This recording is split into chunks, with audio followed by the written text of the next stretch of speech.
The old woman's too loud. I need a break. Brenda threw her designer makeup bag into her oversized suitcase, completely ignoring the fact that I was standing right outside the hallway. I had simply coughed. It was a lingering tickle from a mild winter cold, nothing more. But in my own home, even my breathing seemed to annoy my daughter-in-law. I stood holding a freshly washed pile of towels, watching my son David nervously shift his weight from one foot to the other. He didn't defend me. He just checked his expensive watch, a birthday gift I had paid for, and muttered something about traffic. "We need to leave for the airport in 10 minutes, David mumbled, avoiding my eyes. They were heading to the Maldives for a month. A month. Brenda had announced it over dinner a week ago, not as a request, but as a given. She needed to decompress from the stress of living with me. The irony was thick enough to cut with a knife. She lived rent-free in the house my late husband and I had paid off 20 years ago. She controlled the thermostat, the grocery list, and the television. I had essentially become a ghost, haunting my own living room. "Make sure you keep the utility bills paid while we're gone. Clara." Brenda instructed, zipping her suitcase with a sharp tug. "And please don't touch the thermostat. My indoor plants need a consistent temperature." "Have a safe flight," I replied smoothly, setting the towels on the hall table. I didn't raise my voice. I didn't beg for respect. 68 years of life had taught me that words are useless against people who only speak the language of entitlement. David finally looked up, offering a weak, apologetic smile. "Bye, Mom. We'll send pictures." They rolled their luggage out the front door, leaving me in the sudden, echoing silence of the hallway. I watched their rideshare pull away from the curb, carrying them off to a tropical paradise, funded largely by the credit card linked to my retirement account. I walked into the kitchen, poured myself a fresh cup of coffee, and picked up my phone. It was time to make some changes. To understand how my house became a hotel for my ungrateful son and his wife, you have to look back 3 years. When David lost his job, I offered them a temporary place to stay. It was supposed to be 6 months. 6 months turned into a year. During that time, Brenda casually suggested they take the master bedroom because it had an ensuite bathroom and she needed space for her morning routine.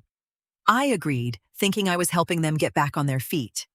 I moved into the smaller guest room down the hall. Slowly, my home stopped being mine. My favorite armchair was replaced by a modern, uncomfortable sofa Brenda bought.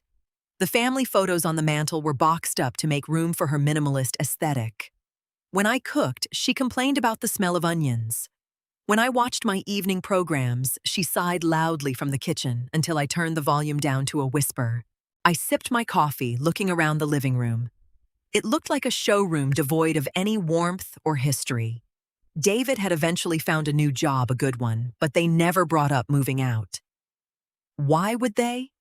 They had a free house, a live-in maid, and a joint credit card I had foolishly added David to for emergencies. Lately, emergencies included expensive dinners and apparently international flights.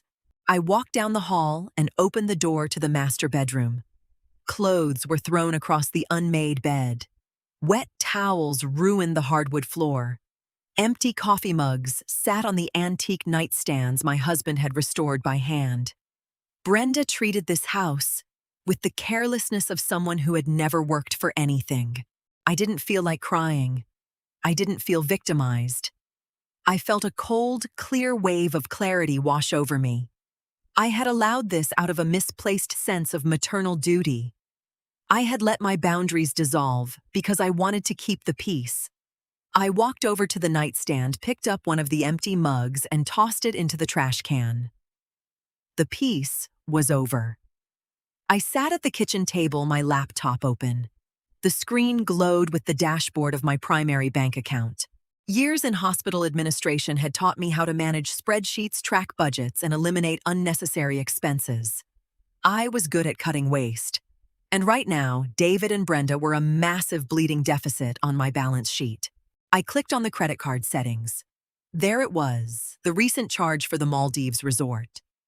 $15,000.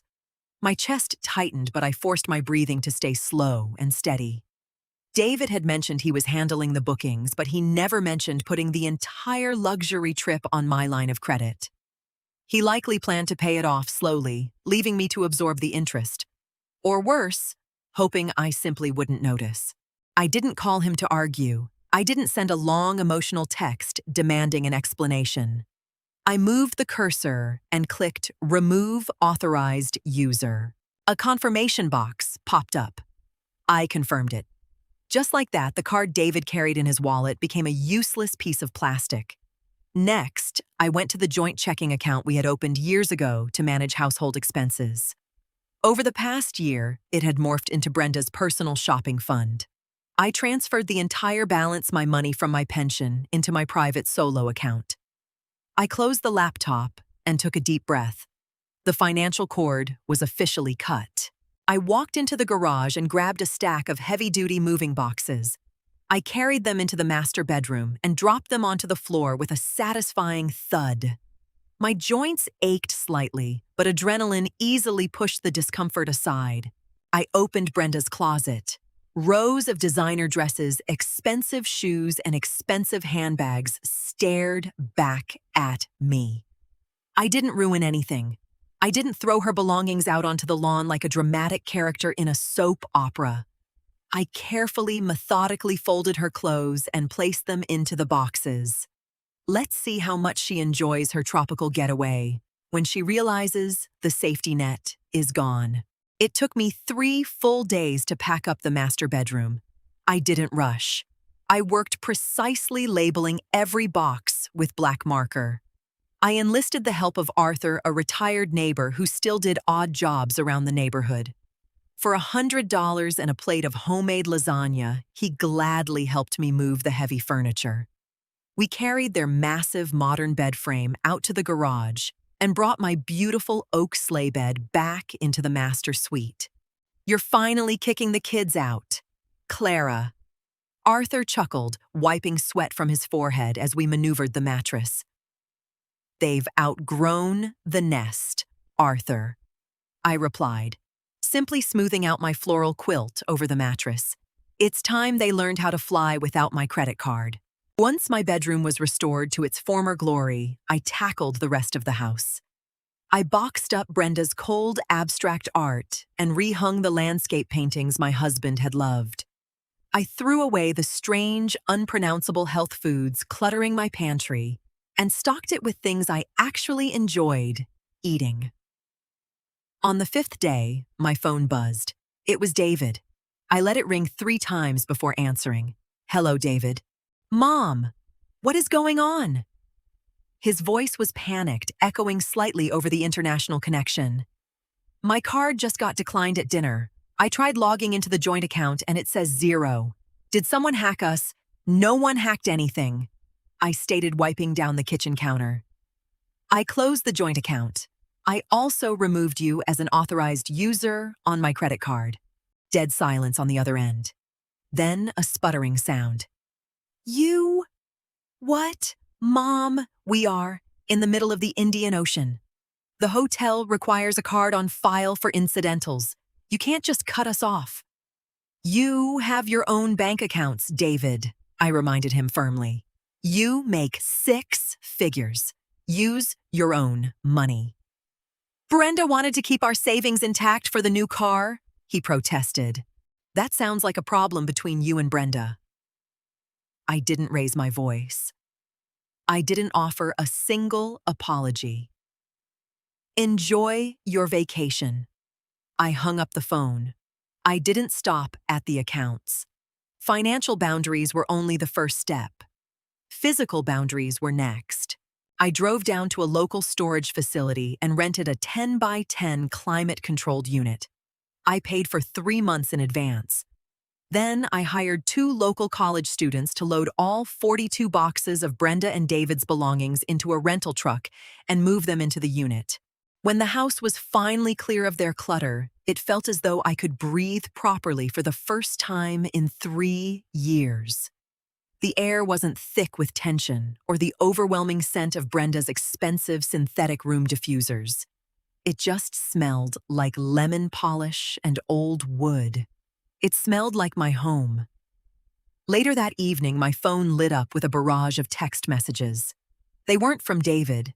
They were from Brenda. "What did you do?" David is freaking out. "You are so selfish. We are on vacation. Turn the card back on right now. You're going to regret this, Clara. When we get back, things are going to change around that house." I read the messages twice.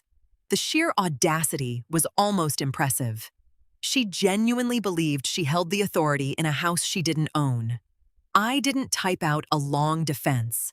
I didn't try to explain my feelings or demand respect. Respect isn't something you beg for. It's something you enforce. I blocked her number.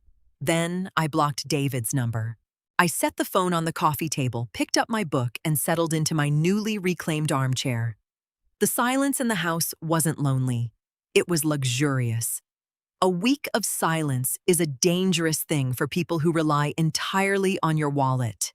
They were going to have to use their own money to survive the next 3 weeks in paradise, and I knew exactly how much that would sting Brenda's pride.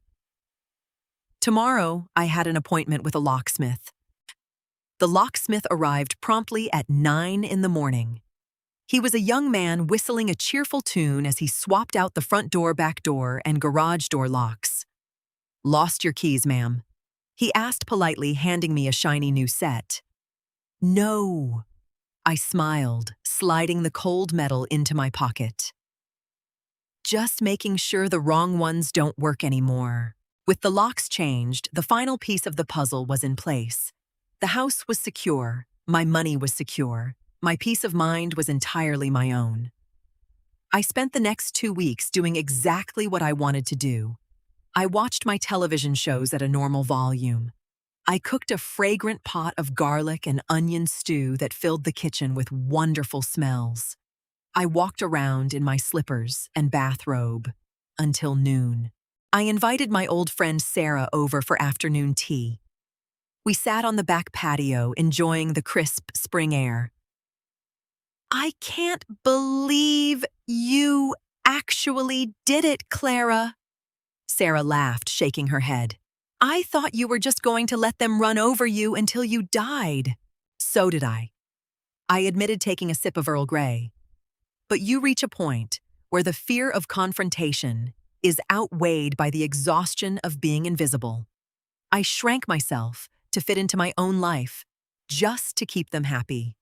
And they weren't even grateful." "What are you going to do when they come back?" Sarah asked, her expression turning slightly serious. "I'm going to open the door," I replied plainly. "And then I'm going to close it." I wasn't afraid. The anxiety that had plagued me for 3 years, the constant worrying about stepping on Brenda's toes or upsetting David, was completely gone. I wasn't just taking back my house, I was taking back my right to exist comfortably. I didn't need a legal eviction notice. They had never signed a lease, never paid a dime of rent, and never established tenancy. They were just very long-term, very rude guests. And checkout time had arrived. The final week of their vacation passed in blissful tranquility. I unblocked David's number just in case there was a true medical emergency, but I kept Brenda blocked. David texted only once. We had to dip into the car fund to pay the hotel. Brenda is furious. "We need to talk when we get home." I didn't reply. There was nothing left to talk about. He had a fundamental misunderstanding of the situation. He thought we were going to sit around the kitchen table, have a heated argument, and eventually return to the status quo after I apologized for overstepping. He still believed I was the one who was out of line. I spent that Saturday deep cleaning the guest room. I bought fresh, crisp white sheets and a small, pleasant reading lamp. If David ever wanted to visit alone, he would have a comfortable place to sleep. But it was a guest room now, not a permanent residence. I placed the envelope on the hallway table. Inside was the key to the storage unit, a receipt showing it was paid for the next 3 months, and a printed list of affordable apartment complexes in the city. It was more than generous. Sunday arrived, the day of their return. I woke up early, made myself a hearty breakfast of eggs and toast, and dressed in a comfortable pair of slacks and a nice blouse. I wanted to look put together. I wanted to project exactly what I felt, calm, stable, and immovable. I sat in my armchair, a cup of coffee in hand, listening to the ticking of the grandfather clock in the hallway. I didn't pace. I didn't wring my hands. I simply waited. At exactly 2:15 p.m., a yellow taxi pulled up to the curb. Through the front window, I watched David step out, looking exhausted and sunburned. Brenda followed, her face fixed in a permanent scowl. They dragged their heavy luggage up the driveway, completely unaware that the world they had left behind no longer existed. I stood up and walked into the hallway, stopping just a few feet from the front door. I heard the familiar metallic clink of David's keys. I heard the key slide into the deadbolt. Then, the rattling. The lock didn't turn. "Ugh, push the door while you turn it." I heard Brenda snap from the porch. "You know it sticks." "I am pushing," David muttered, more rattling. "The key isn't engaging. It's like it's the wrong lock." "Just ring the bell." "She's probably sitting on the couch doing nothing anyway." I waited for the chime to ring through the house. When it did, I took a slow breath, smoothed my blouse, and opened the door. I didn't swing it wide open. I stood squarely in the doorway, my hand resting firmly on the doorknob, effectively blocking their entry. David looked relieved. "Mom, finally. My key isn't working." Brenda pushed past his shoulder, dragging her carry-on. "Move, Clara. I am exhausted. My skin is peeling and I need a shower right now." She tried to step past me. I didn't budge. I held my ground, forcing her to stop on the welcome mat. "You can't come in." I stated, my voice even and entirely devoid of emotion. Brenda blinked, her sunburned face contorting into a look of absolute confusion. "Excuse me, move out of the way." "Mom, what are you doing?" David asked, his voice rising in panic. "Let us in. We're tired. We can argue about the money later." "We aren't going to argue about the money, David. And you aren't coming in." I looked directly at Brenda, who was glaring at me like I had lost my mind.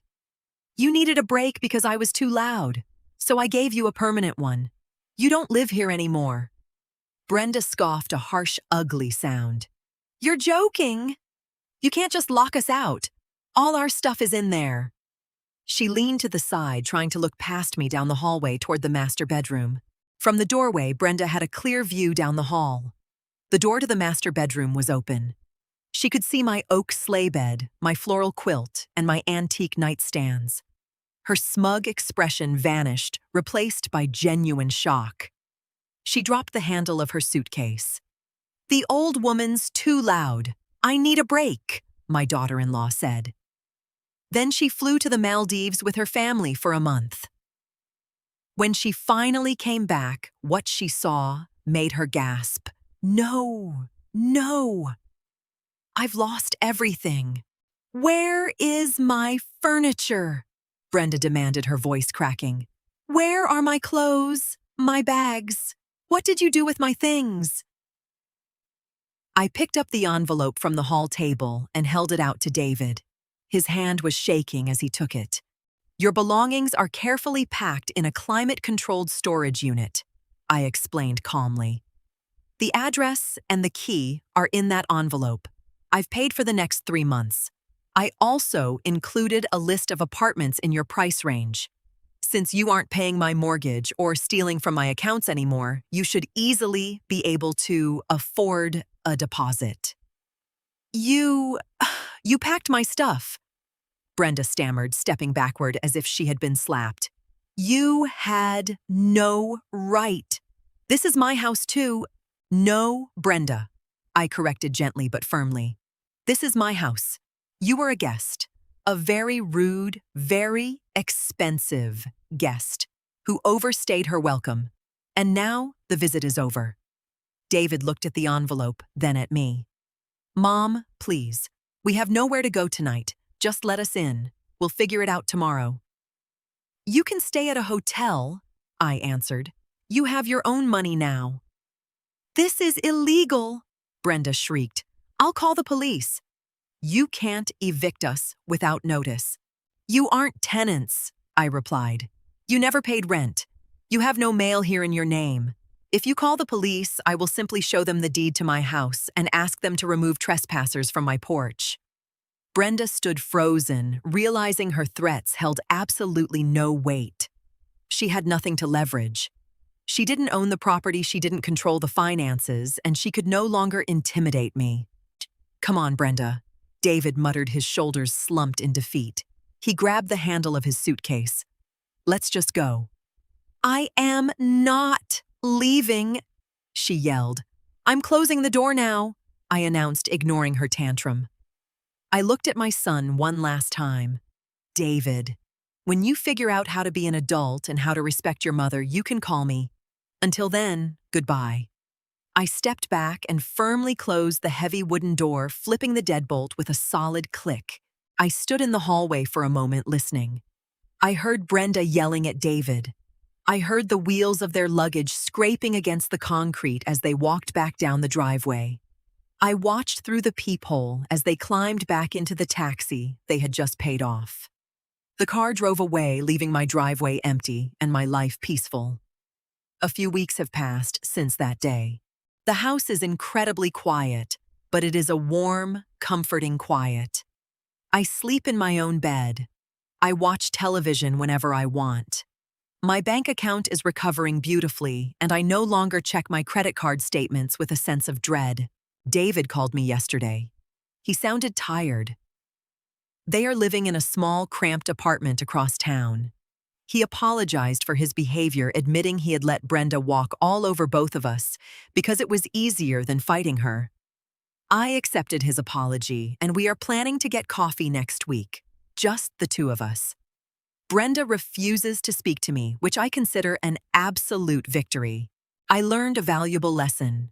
You don't need lawyers or dramatic arguments to protect your peace.